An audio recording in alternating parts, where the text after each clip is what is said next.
These plant watering globes were sent to me as a gift, and in this video, I'm unboxing them and showing them installed in some of my plants.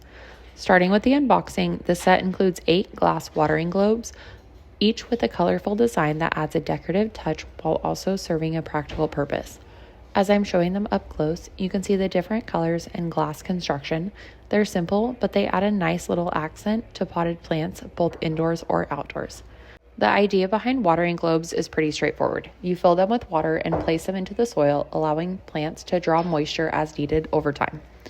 One thing I like is that they help reduce how often you need to manually water, especially for plants that dry out quickly or when you're away from home for a short period.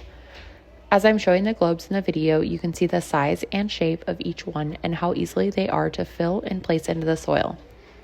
At the end of the video, I include photos of the watering globes installed in several of my plants so you can see what they look like in actual use. I think that's one of the best ways to show them because you can get a better idea of the size and appearance once they're placed in pots.